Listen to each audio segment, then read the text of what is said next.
La transformation numérique des entreprises manufacturières est un élément essentiel pour le maintien de leur compétitivité.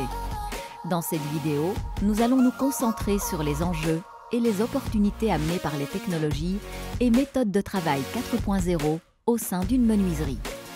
Pour cela, nous avons rencontré Luc Moïmont et David Martin, respectivement administrateurs et chefs de production bois au sein de l'entreprise. Quels sont les bénéfices amenés par la mise en place de nouvelles machines de production?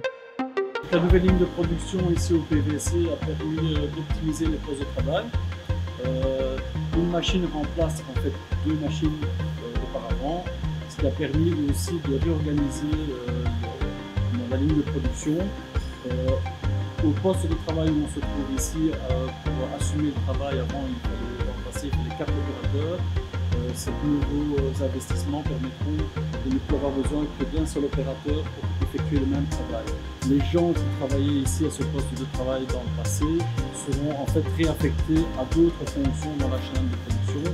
Ça va nous permettre de beaucoup plus fluider au niveau de notre chaîne et ça va aussi nous permettre d'optimiser le travail et d'augmenter en fait les capacités de production. Quelles sont les tâches les plus importantes en tant que chef d'atelier?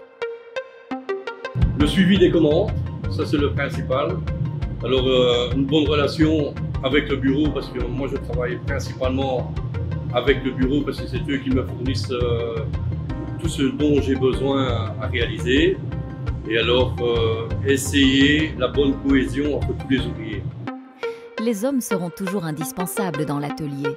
Pouvez-vous développer? Il faut toujours l'œil d'une personne qualifiée, savoir rectifier ce que la machine ne fait pas, pouvoir régler ce que la machine ne fait pas. Donc c'est bien d'avoir une technologie, mais il faudra toujours une personne qui sera derrière pour avoir un meilleur suivi. Que faut-il mettre en place selon vous pour faciliter l'acquisition de nouvelles compétences?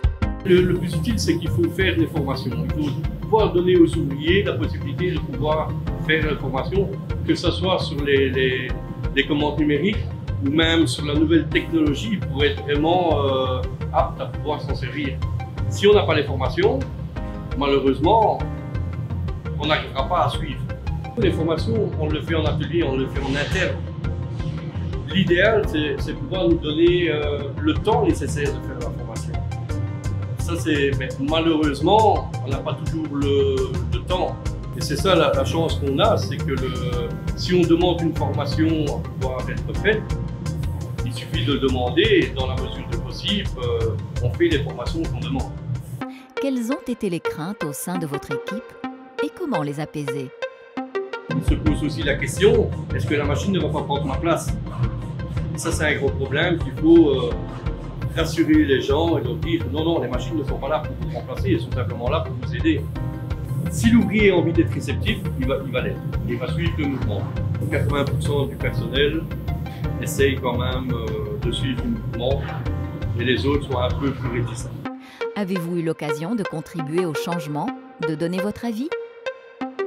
Les patrons sont à l'écoute, donc si nous on trouve que quelque chose ne coïncide pas, on nous écoute. Maintenant, ça ne veut pas dire qu'ils suivent ce qu'on dit, mais ils sont bien à l'écoute.